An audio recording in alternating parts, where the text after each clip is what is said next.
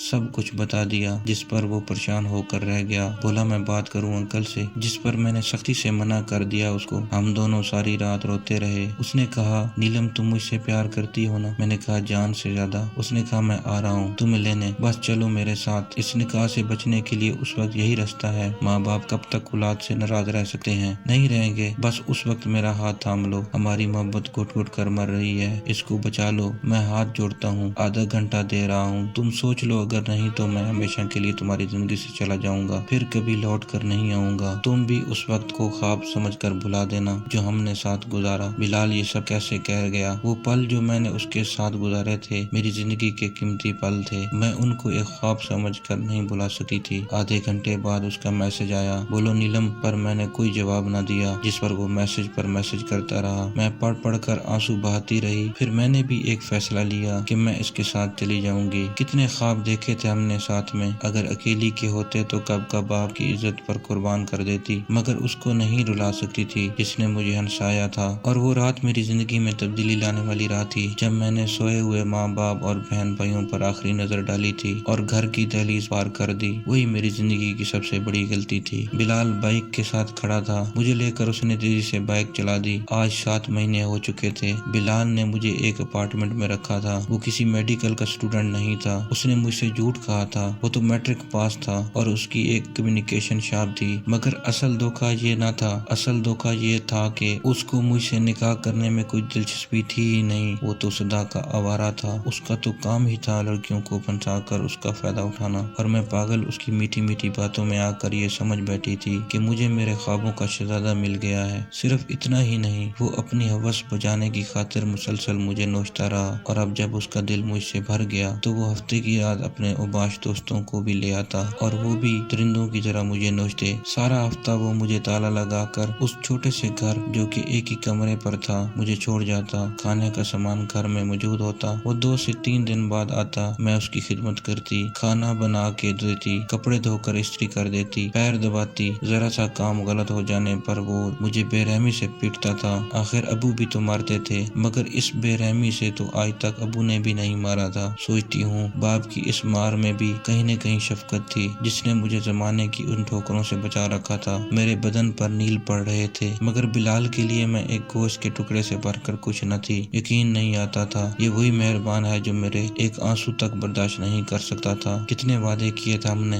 سب خاک ہو گئے۔ بہت درد ہوتا تھا مجھ پر جب ظلم محبوب کی شکل میں کیا جاتا تھا، جو مجھے اپنی عزت کہا کرتا تھا، آج کس طرح مجھے اپنے دوستوں میں بانٹ رہا تھا۔ آج بھی اس کے دوست آئے تھے مگر اب جا چکے تھے۔ میں رات کے برتن دھو رہی تھی، میں امید سے تھی یہ بچہ بلال کا تھا، مگر وہ اس بارے میں نہیں جانتا تھا۔ بلال باورچی خانے میں آ گیا، چائے بنا کر دو مجھے نیلم اچھی سی، ذرا جلدی۔ میں جو خاموشی سے آنسو بہائے اپنی ذات کے تار تار ہو جانے کا شوق منا رہی تھی، میں نے پلٹ کر اس کی طرف دیکھا۔ آج عرصے بعد میں نے اس کی آنکھوں میں جھانکا۔ آخر یہی تو تھیں وہ آنکھیں جو پوری دنیا سے الگ، بہت اپنی سی تھیں، جو آج اس قدر غیر ہو چکی تھی میرے لیے، پر میں کچھ بول نہ پائی۔ میری آنکھوں میں شکوہ صاف تھا، میں اس میں بس اپنا کہیں کھویا ہوا محبوب ڈھونڈ رہی تھی۔ نہ جانے اس پر کیا اثر ہوا، وہ مجھ سے نظریں چرا گیا آج اور جلدی سے باہر نکل گیا۔ دل نے کہا اس شخص کے اندر ہی کہیں نہ کہیں میرا بلال موجود ضرور ہے، پر وہ مجھ سے بہت دور جا چکا ہے، لیکن میں اپنی محبت سے اسے کھینچ لاؤں گی۔ بہت یاد آتی تھی بلال کی مجھے، حالانکہ دن رات وہ میری نظر کے سامنے ہوتا تھا، مگر پھر بھی وہ میرا بلال نہ تھا۔ میں انہی سوچوں میں ڈوبی چائے بنا کر بلال کے پاس چل دی۔ پیر دباؤ، وہ بولا تو میں اس کے پیر دبانے لگی۔ وہ آنکھیں بند کیے لیٹا تھا اور میں اس کا چہرہ تکے جا رہی تھی۔ آج مجھے اندازہ ہوا تھا کہ عورت کی محبت بہت مضبوط ہوتی ہے۔ بلال نے مجھے اس قدر نفرت دی، پھر بھی مجھے اس کے چہرے سے نفرت نہیں ہو سکی۔ اچانک دروازہ زور سے کھٹکا تو بلال اٹھ کر باہر چل دیا۔ شور شرابے کی آواز سن کر میں بھی باہر بھاگی تو دیکھا پولیس نے بلال کا گربان پکڑ رکھا تھا اور اس کے ساتھ گالم گلوچ کر رہے تھے۔ پھر وہ اس کو گھسیٹتے ہوئے لے جانے لگے۔ میں تڑپ گئی اور بیچ میں پڑی۔ پولیس نے مجھے بھی اس کے ساتھ گاڑی میں بٹھایا اور تھانے لے گئی۔ وہاں پولیس والوں نے مار مار کر بلال کی ہڈیاں توڑ دیں اور خواتین پولیس اہلکاروں نے میرے ساتھ بھی بہت برا کیا۔ ان کے تھپڑ اور گالی گلوچ میری روح چھلنی کر رہے تھے۔ پولیس کو یہ لگا تھا کہ میں اپنی مرضی سے یہ کام کر کے پیسے کما رہی ہوں، کیونکہ میں نے بلال کے خلاف ایک لفظ نہ بولا تھا۔ میں بولنا چاہتی تھی مگر پتہ نہیں کون سی ایسی طاقت تھی جس نے مجھے روکے رکھا۔ شاید اسی کو عشق کہا جاتا ہے یا پھر پاگل پن، میں نہیں جانتی۔ مجھے لگا شاید مجھے میرا بلال واپس مل جائے گا۔ آخرکار غلطی کس سے نہیں ہوتی، بلال سے بھی ہو گئی، مگر اب وہ میرے پیار کو سمجھے گا۔ مگر میں ایک بار پھر دھوکہ کھا گئی۔ اس کے دوست دے دلا کر اس کو چھڑا کر لے گئے اور پولیس نے مجھ پر ایک جھوٹا کیس بنا دیا اور مجھے 6 ماہ کے لیے جیل بھیج دیا۔ میں روز بلال کا انتظار کرتی رہی مگر وہ نہ آیا اور مجھے ایک بار پھر منہ کے بل گرنا پڑا۔ پولیس والے بھی مجھے اپنی ہوس کا شکار بناتے رہے۔ ایک دن مجھ پر بھاری تھا۔ امی کی بہت یاد آتی تھی، میں تو بس آنسو ہی بہاتی رہتی۔ آخرکار ایڑیاں رگڑتے 6 ماہ گزر ہی گئے اور میں آزاد ہو کر بھی آزاد نہ ہو سکی۔ میں ایک ایسی زنجیر میں جکڑ چکی تھی جس سے آزاد ہونا اب ناممکن تھا۔ یہ اذیت موت سے بھی بڑھ کر تھی کہ میں بہت جلد ماں بننے والی تھی اور سڑک پر اپنی اولاد کو جنم دینے والی تھی۔ جیل سے نکلنے کے بعد بلال کا کوئی پتہ نہ تھا، ایسے میں اس کے وہ گھٹن سے بھرا اپارٹمنٹ بھی میرے لیے غنیمت تھا۔ مگر اس دن کے بعد سے میں نے بلال کو نہ دیکھا۔ اجنبی شہر تھا، میں گھر کا راستہ بھی نہیں جانتی تھی۔ میں سڑک کنارے چلی جا رہی تھی اور سوچ رہی تھی یہ زندگی کتنی بے رحم اور تلخ ہے۔ امی کی، بہن بھائیوں اور ابو کی بہت یاد آ رہی تھی، پر اب گھر لوٹ کر جانے کا کوئی راستہ نہ بچا تھا۔ میری کشتیاں تو کب کی جل چکی تھیں۔ گرمی بہت تھی اور کچھ کھایا بھی نہیں تھا، جس کی وجہ سے میری آنکھوں کے سامنے اندھیرا آ گیا اور میں کچھ دیر بیٹھ گئی۔ بہت بھوک لگ رہی تھی۔ اب احساس ہوا تھا کہ گھر میں بننے والی ایک وقت کی روٹی کتنی بڑی نعمت تھی۔ لوگ اپنے اپنے کاموں میں مگن تھے، وہ سب مجھے اس وقت بہت خوش نصیب لگ رہے تھے۔ ان سب کے پاس گھر تھے۔ اپنا کام ختم کرنے کے بعد وہ لوگ اپنے گھر لوٹ جائیں گے اور میں، آج احساس ہوا سر پر چھت ہونا کتنا معنی رکھتا ہے۔ یاد ہے مجھے وہ رات آج بھی جب اللہ نے مجھے ایک بیٹا عطا کیا۔ کیا تھا، رات کافی گہری ہو چکی تھی، سڑکیں ویران ہو گئی تھیں، میں تکلیف سے تڑپ رہی تھی مگر میری مدد کرنے والا کوئی نہ تھا۔ طوفانی بارش ہونے والی تھی، تیز ہوا چل رہی تھی، یوں لگتا تھا جیسے پوری دنیا خالی ہو چکی ہو۔ آخرکار اللہ نے مجھے ایک بیٹے سے نواز دیا۔ جب میں نے اس کی صورت دیکھی تھی تو ایک پل کو میں سچے دل سے مسکرا گئی تھی، ایک پل کو میرے سارے غم غلط پڑ گئے تھے۔ پتہ چلا تھا ماں بننے کا مطلب کیا ہوتا ہے۔ آخر میں نے اس کو اپنی گود میں بھر لیا۔ اس کے رونے کی آواز مجھے بہت بھلی لگی۔ ایک دم سے مجھے بلال کی یاد آ گئی۔ یاد آیا کہ ہم دونوں نے اپنے پہلے بچے کو لے کر کیا کیا خواب سجائے تھے اور آج حقیقت کیا ہے۔ میری آنکھوں سے آنسو جاری تھے۔ 1 گھنٹہ ہی ہوا ہوگا کہ تیز بارش شروع ہو گئی، بچہ بھی میرے سامنے بھیگنے لگا۔ میں فوراً سے اٹھی اور بھاگتے ہوئے ادھر ادھر کوئی ایسی جگہ ڈھونڈی جہاں بارش نہ پڑ رہی ہو۔ سوچا کسی کا در کھٹکھٹا کر مدد مانگ لوں، مگر بچے کو اکیلا یہاں چھوڑ کر بھی نہ جا سکتی تھی اور نہ ہی اسے بارش میں ساتھ لے جا سکتی تھی۔ وہیں بیٹھی بارش تھمنے کا انتظار کرنے لگی کہ میں نے محسوس کیا بچہ سانسیں رک رک کر لے رہا ہے۔ شاید بارش کا پانی اس کے منہ میں جانے کی وجہ سے ایسا ہوا ہو۔ میں بری طرح پریشان ہو گئی۔ اس کی کمر تھپ تھپائی، اپنے طور سے پوری کوششیں کی مگر کوئی فائدہ نہ ہوا۔ چاروں نہ چار میں بچے کو یہاں چھوڑے بھاگتے ہوئے کسی کی مدد لینے دوڑی۔ 2-3 گھروں کے دروازے کھٹکھٹائے مگر دروازہ نہ کھلا۔ وہاں ایک کتا میرے بچے کے پاس آ گیا۔ میں بھاگتے ہوئے وہاں پہنچی، تب تک کتا اس کی ٹانگ نوچ چکا تھا۔ میں نے کتے کو بھگایا، ہر طرف خون ہی خون ہو رہا تھا۔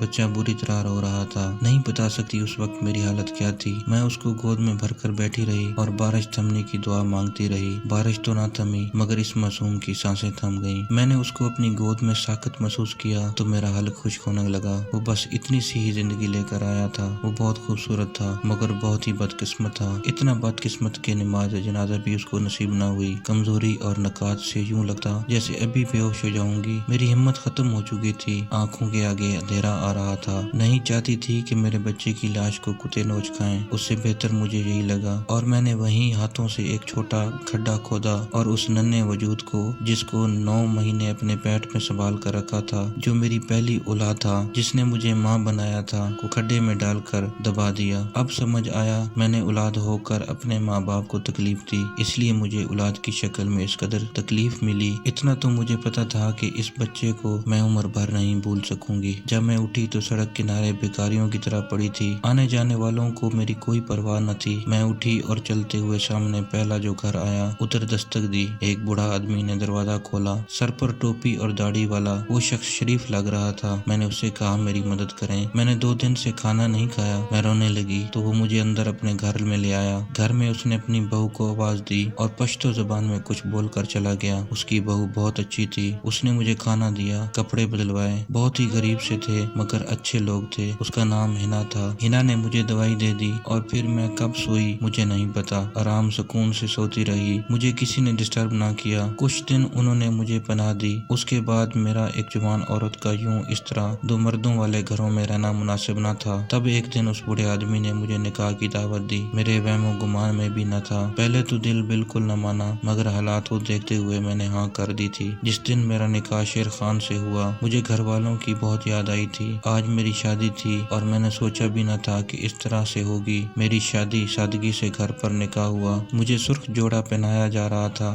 رہ رہ کر بلال کے دکھائے جھوٹے خواب یاد آ رہے تھے۔ وہ تو کہتا تھا تم صرف میری دلہن بنو گی۔ میری آنکھوں سے آنسو بہہ نکلے۔ اب میں پتھر کی مورت بنی بیٹھی تھی، اوپر سے تو مجھے سجا دیا گیا تھا مگر کوئی نہ جانتا تھا میرے اندر ایک سوگوار ماں تھی۔ اس دن میں شیر خان کی بیوی بن گئی تھی اور وہ میرا شوہر کچھ بھی تھا مگر میرے لیے وہ ایک محافظ تھا اور ایک محافظ چھت دینے والا۔ میں نے فیصلہ کیا کہ آج سب کچھ بھلا کر میں سچے دل سے شیر خان کو اپنا لوں گی اور میں نے یہی کیا۔ اس کی دل و جان سے خدمت کرتی۔ وہ اور اس کا بیٹا دن بھر مزدوری کرتے، رات کو لوٹ آتے تو ہم سب بیٹھ کر ساتھ ساتھ کھانا کھاتے تو احساس ہوتا کہ میں دنیا میں اکیلی نہیں ہوں، یہ سب میرے اپنے ہیں۔ اس موڑ پر آ کر زندگی کچھ پرسکون لگنے لگی تھی مگر شاید مجھے راس نہیں آ سکی۔ کچھ دن یہاں رہنے کے بعد شیر خان مجھے اپنے ساتھ ان کے گاؤں ایبٹ آباد لے آیا۔ ہم کسی شادی پر گئے تھے کہ وہاں کے ایک امیر کبیر شخص کو میں پسند آ گئی اور شیر خان نے مجھے اس شخص کو فروخت کر دیا اور ایک بار پھر مجھے میرا گھر چھوڑنا پڑا۔ کتنی محبت اور لگن سے یہ گھر سجایا بنایا تھا میں نے، اور ایک بار پھر گھر سے زبردستی نکال دی گئی۔ میں نے تب سوچا کہ اپنے گھر کی دہلیز پار کرنے کی یہ سزا ہے کہ آج نہ چاہتے ہوئے مجھے اپنا گھر، اپنی یہ چھوٹی سی دنیا چھوڑ کر ایک بار پھر اس ظالم زمانے کے رحم و کرم پر چلنا پڑے گا جس نے مجھے خریدا تھا۔ میں نے اس کی بس ایک ہی جھلک دیکھی تھی، وہ دیکھنے ہی میں کوئی بدکار انسان لگتا تھا۔ کل میری طلاق کی تمام تر کارروائی پوری ہونے والی تھی اور مجھے اس شخص کے ساتھ جانا تھا۔ اس رات میں گھر سے بھاگ گئی تھی مگر وہ بہت اثر رسوخ والا بندہ تھا۔ اس کے آدمیوں نے 2 دن میں ہی مجھے ڈھونڈ نکالا تھا۔ پھر اس نے نفرت میں آ کر مجھے ایک کال کوٹڑی نما کمرے میں قید کر دیا۔ وہ ایک گھر تھا، آبادی سے دور، آس پاس کوئی گھر نہ تھا، 1-2 انسان آتے جاتے دکھائی دیتے تھے۔ ایک گورنمنٹ کا سکول تھا جو شاید سالوں سے بند تھا۔ اس گھر میں سارا دن میں اکیلی رہتی، دم گھٹتا تھا میرا، چیخ چیخ کر روتی، سر پٹکتی تھی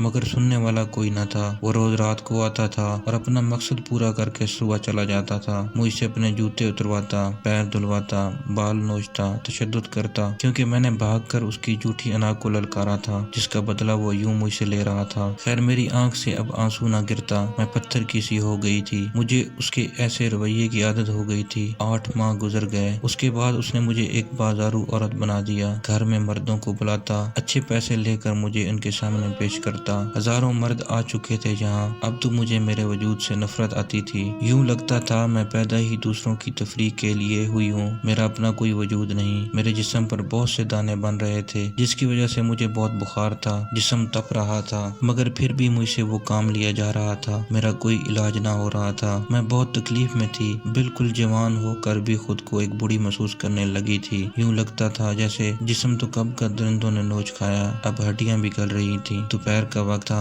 آج اسد اللہ جس نے مجھے خرید کر رکھا تھا اس نے آنا تھا۔ اس کو گھر گندا بالکل پسند نہ تھا، تبھی میں گھر کے کام میں مصروف تھی، کپڑے دھو کر اوپر دیوار پر ڈالے تھے، وہ اٹھانے جا رہی تھی۔ میری طبیعت بالکل ٹھیک نہیں تھی، دانوں میں پس پڑی ہوئی تھی، کوئی سکن انفیکشن ہوا تھا جس کا علاج نہ کروانے پر وہ بڑھ رہا تھا۔ کمزوری سے مجھے چکر آ گئے، میں گر گئی، نیم بے ہوشی تھی۔ گھر میں کوئی تھا ہی نہیں جو میری مدد کرتا۔ میں تیز دھوپ میں وہی اوندھے منہ گری رہی۔ دھوپ میرے جسم کو جھلسا رہی تھی، میرے بدن میں ذرا سی بھی طاقت نہیں تھی۔ اس پل محسوس ہوا شاید جان اس بھاری وجود کے بوجھ سے آزاد ہو رہی ہے۔ یہ خیال میرے لبوں پر مسکان لے آیا۔ میری نظر کے سامنے امی ابو بہن بھائی گھومنے لگے، ان کی آوازیں کانوں میں پڑنے لگی تھی، مگر میں اتنی بدقسمت تھی، میں مری نہیں۔ اس دن بھی میں بچ گئی تھی۔ جب اسد اللہ کو یہ لگنے لگا کہ میں اب اس کے کسی کام کی نہیں رہی تو اس نے اپنے ایک خاص آدمی کو یہ کام سونپا کہ مجھے کسی ویران جگہ پر لے جا کر قتل کر دے۔ رات کا وقت تھا، میں سو رہی تھی، بخار اب بھی تھا کہ اچانک شور سے میری آنکھ کھلی تو سامنے ایک شخص کھڑا تھا۔ اس نے اپنا چہرہ چھپا رکھا تھا اور مجھ پر گن تانی ہوئی تھی۔ پھر مجھے بازو سے پکڑ کر وہ صحن میں لے آیا، مجھے گھٹنوں کے بل بٹھا دیا۔ میں نے اس سے کوئی سوال نہ کیا، نہ کوئی خوف آیا مجھے، میں نے بس اپنی آنکھیں بند کر لیں۔ تمہیں ڈر نہیں لگا؟ اس نے سوال کیا، جس پر میں نے نفی میں سر کو جنبش دی اور کہا، تم تو میرے محسن ہو جو مجھے اس جہنم سے نجات دینے آ گئے ہو، ورنہ یہ کم بخت جان نکل ہی نہیں رہی، مجھے آرام نہیں آ رہا۔ میری بات پر اس کو حیرت کا ایک جھٹکا ضرور لگا۔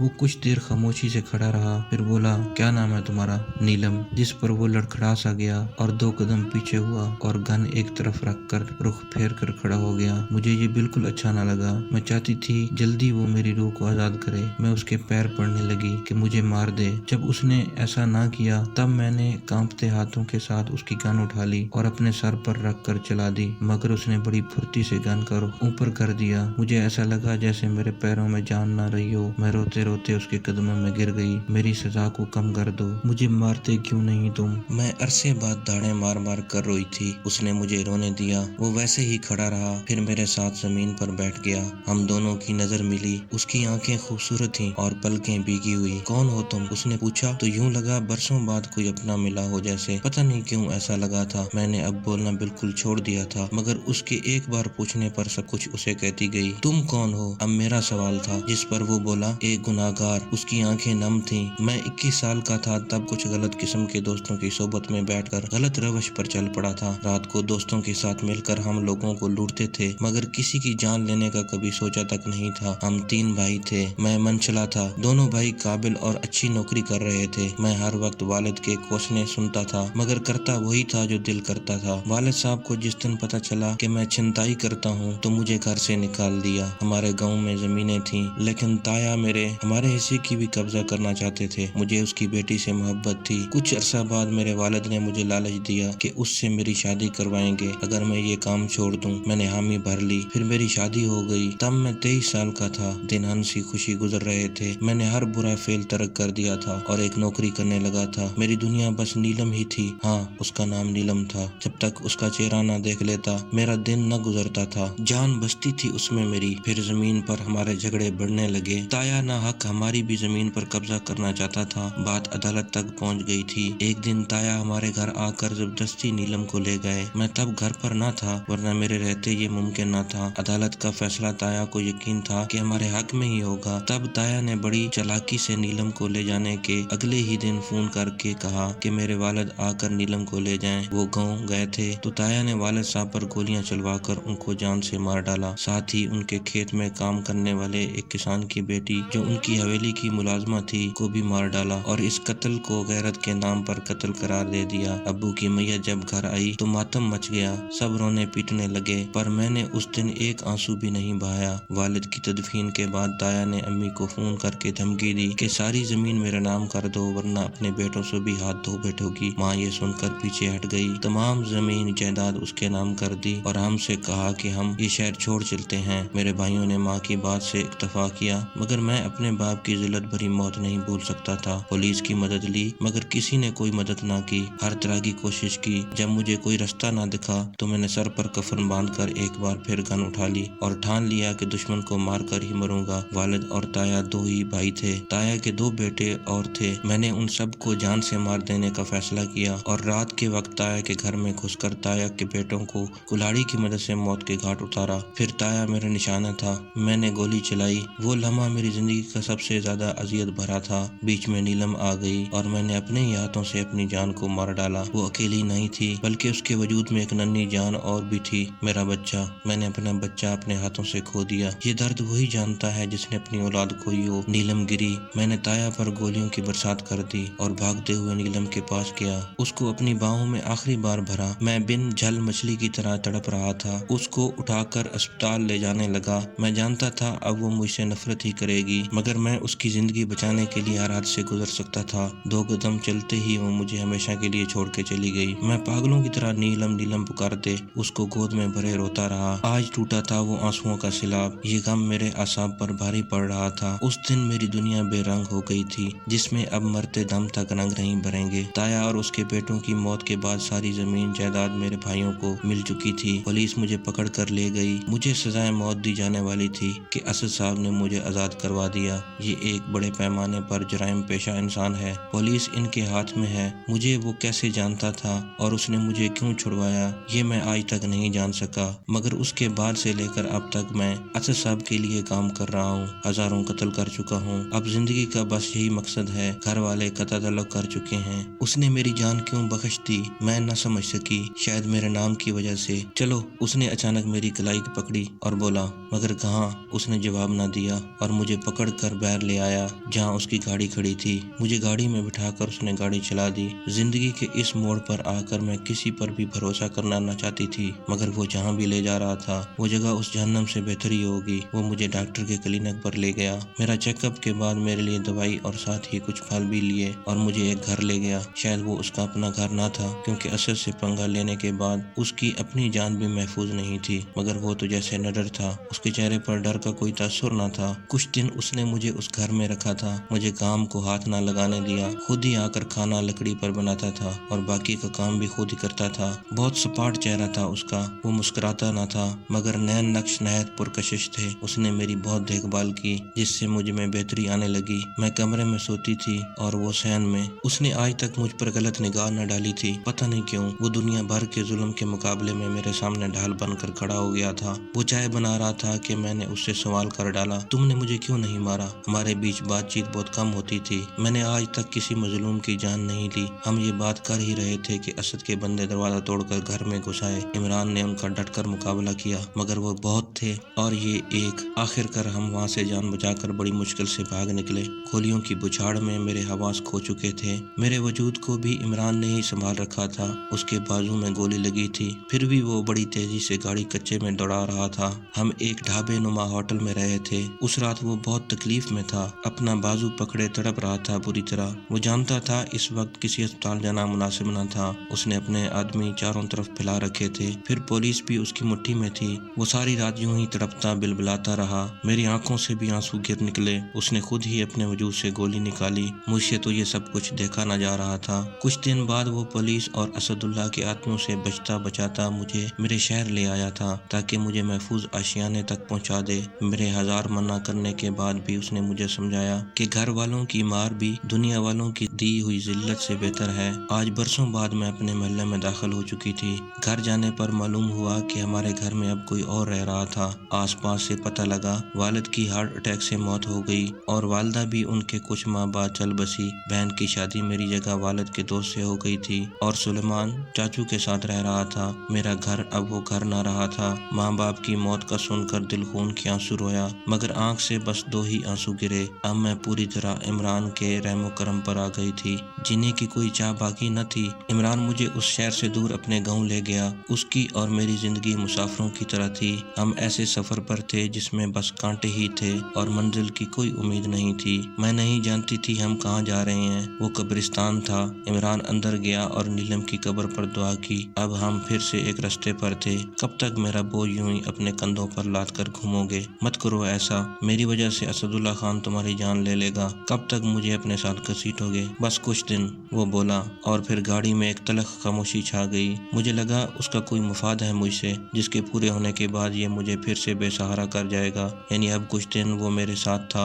گاڑی ایک گھر کے سامنے رکی تھی اور عمران اتر گیا۔ میں بھی اس کے ساتھ ہو لی۔ وہ یہاں سب سے پنجابی میں بات کر رہا تھا۔ وہ لوگ اس سے بڑی خلوص کے ساتھ مل رہے تھے۔ عمران نے ان کو بتایا کہ میں اس کی بیوی ہوں۔ یہ سن کر مجھے عجیب سا لگا، مگر میں چپ رہی، کیونکہ جانتی تھی اس میں بھی عمران کی کوئی مصلحت ہوگی۔ وہ ہر قدم سوچ سمجھ کر اٹھاتا تھا۔ تب ہی اب تک ہم اس اسد اللہ سے بچے ہوئے تھے۔ پھر ہم اس گھر میں ٹھہر گئے، کھانا کھایا، لسی وغیرہ پی۔ ہم دونوں کو ایک کمرہ دے دیا گیا۔ رات کافی ہو چکی تھی، ویسے بھی گاؤں والے جلدی سو جایا کرتے تھے۔ عمران نے کمرے کا دروازہ اچھی طرح سے بند کر دیا لیا اور اپنی شرٹ اتار دی۔ میری امید ایک بار پھر ٹوٹنے والی تھی کہ حقیقت نے مجھے شرمندہ کر ڈالا۔ کمرے میں کوئلے جل رہے تھے۔ عمران نے ایک چھری کو گرم کیا اور پھر اپنے اس زخم میں ڈال کر نوچ ڈالا۔ وہ گولی کا زہر ختم کر رہا تھا۔ میں نے دیکھا اس کا زخم کافی گہرا تھا۔ کچھ دیر یہ کرنے کے بعد وہ پوری طرح پسینے سے بھیگ گیا، جبکہ باہر بہت ٹھنڈ تھی۔ وہ دیوار سے لگ کر ہانپ رہا تھا۔ تکلیف سے اس کے چہرہ سرخ تھا۔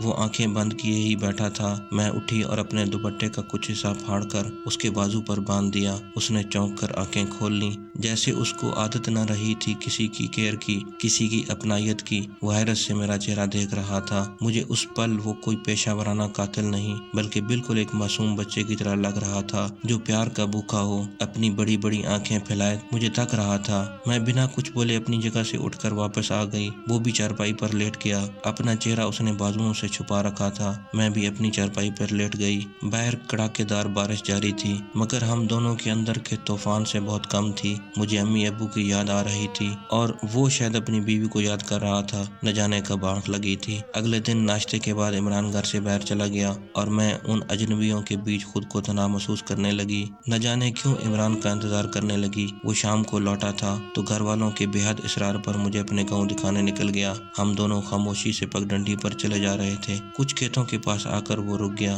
وہ سامنے دیکھ رہی ہو، وہ سب ہماری زمین ہے۔ وہ بنا میری طرف دیکھے نہایت جذباتی ہو کر یہ بولا، بہت پیار ہے نا تمہیں اپنی زمین سے؟ پیار؟ وہ دکھ کو چھپا کر مسکرا گیا۔ جانتی ہو یہ کیا ہے؟ کماد ہے۔ مجھے سمجھ نہ آیا۔ اس نے ایک گنا لیا اور اس کا رس چوسنے لگا۔ کتنے بے مروت ہیں آپ، مہمان سے پوچھتے تک نہیں۔ آج برسوں بعد میں اپنے پرانے انداز میں بولی تھی، آج مدت بعد دل چاہ رہا تھا جینے کو، آپ کھائیں گی؟ وہ سنجیدگی سے بولا تو میں نے مثبت انداز میں سر ہلا دیا، جس پر وہ ٹیوب ویل کے کنارے بیٹھ گیا۔ تو لے لیں، سب آپ کے سامنے ہیں۔ میں تو گنا توڑنے کی کوشش کرنے لگی، کیونکہ میں اس کام میں بالکل ناڑی تھی۔ میرے اس انداز پر وہ شوخی سے مسکرانے لگا اور بڑی دلچسپی اور پوری توجہ کے ساتھ مجھے دیکھنے لگا۔ میں نے جب اس کی طرف دیکھا تو مجھے لگا ہی نہیں یہ وہی کرخت چہرے والا کم گو عمران ہے۔ مجھے وہ ایک دلکش اور زندگی سے بھرپور نوجوان لگا۔ اس کی مسکراہٹ بہت سچی تھی اور آنکھوں میں ایک چمک آ گئی تھی۔ یوں لگا جیسے اس پل میں وہ بھی کھل کر جیا ہو۔ ایسے توڑا جاتا ہے گنے کو۔ وہ کھل کر ہنسا تو میں بھی اپنی حرکت پر ہنس دی۔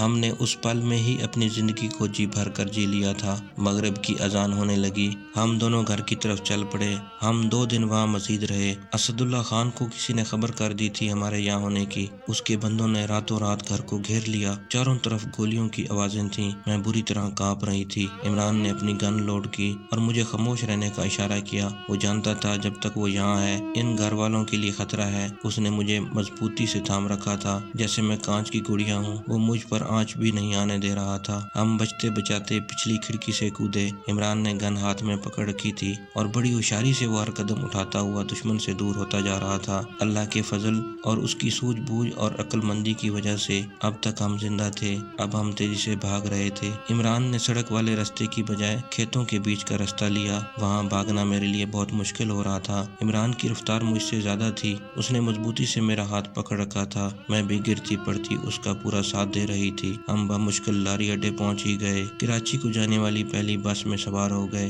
بس میں رش بہت تھا۔ وہاں ایک بندے نے میرے ساتھ بدتمیزی کی۔ میں سہم گئی۔ یوں لگا جیسے پچھلے زخم ادھر سے گئے ہوں۔ میں چپ رہی، مگر عمران نے دیکھ لیا تھا۔ اس نے اس بندے کا گربان پکڑ لیا۔ کیوں؟ عورت کی عزت کرنا سکھاؤں؟ عمران بولا۔ غصے سے اس کی آنکھیں سرخ انگارہ ہو گئیں۔ دوسرا شخص بھی عمران کے گلے کو آنے لگا تو عمران بری طرح بھڑ گیا۔ لوگوں نے بیچ میں پڑھ کر صلاح صفائی کروائی۔ عمران مجھے کراچی لے آیا۔ میں پوچھتی تو کہتا بہت جلد ہم آزاد ہونے والے ہیں۔ کراچی آ کر اس نے ایک ہوٹل کا کمرہ لیا اور ہم وہی رہے کچھ دن۔ وہ ہمارا پاسپورٹ بنوا رہا تھا۔ تمام تر فارمیلٹیز اس نے پوری کر لی تھیں اس عرصے میں۔ آج مجھے اپنے گھر کو چھوڑے پورے 4 سال کا عرصہ بیت چکا تھا۔ میں 19 برس کی ہو چکی تھی۔ اب میری صحت کافی بہتر تھی اور سوچنے سمجھنے کی صلاحیت بحال تھی۔ عمران 28 برس کا تھا۔ ہم دونوں ایئرپورٹ پر موجود تھے۔ وہ بے چینی سے آس پاس دیکھ رہا تھا۔ اس نے آج مجھے ٹوپ والا برقع ساتھ رکھنے کو کہا تھا۔ ہم اپنے ٹکٹ ہاتھ میں لیے بیٹھے تھے۔ عمران اس بات سے واقف تھا کہ اسداللہ خان کے آدمی وہاں ضرور پہنچیں گے۔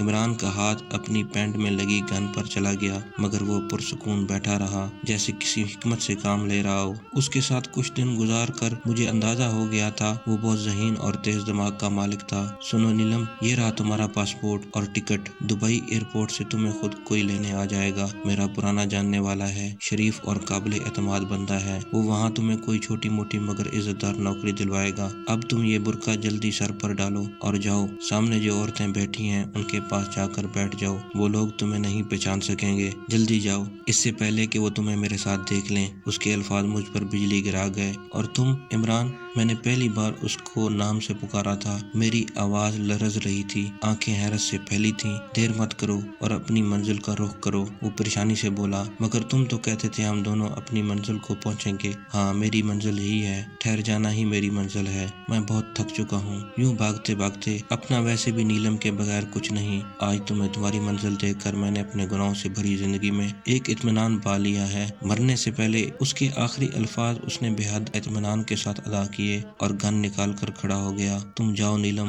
جلدی، ان کو تمہاری ہی تلاش ہے، بھاگو، میری محنت اور کوشش کو ضائع مت ہونے دینا، میرا مقصد پورا کرو، بھاگو نیلم۔ میں اٹھ کر سامنے بیٹھی عورتوں کے ساتھ جا بیٹھی، میں نے برقع اوڑھ رکھا تھا۔ انہوں نے عمران کو جیسے ہی دیکھا جنگلی جانور کی طرح اس پر لپکے اور دھڑا دھڑ اس کے جسم میں 20 گولیاں پیوست کر ڈالیں۔ آس پاس لوگوں میں بھگدڑ مچ گئی۔ عمران کے ہاتھوں بھی ان کے 3 بندوں کی جان گئی تھی۔ عمران گھٹنوں کے بل گر کر اپنی منزل سے جا ملا۔ یہ منظر میرے لیے بہت کربناک تھا، زندگی جیسے گن گن کر مجھ سے بدلے لے رہی ہو۔ میں بس چپ چاپ بیٹھی آنسو بہاتی رہی۔ میں آج 25 برس کی ہو چکی ہوں اور دبئی میں ایک ہوٹل میں بطور کوک کام کرتی ہوں اور ایک عزت دار زندگی جی رہی ہوں۔ اب طوفان تھم چکا ہے اور زندگی پرسکون ہے، مگر گزرے دنوں کی یادیں بچی کچی زندگی سے زیادہ طویل ہیں۔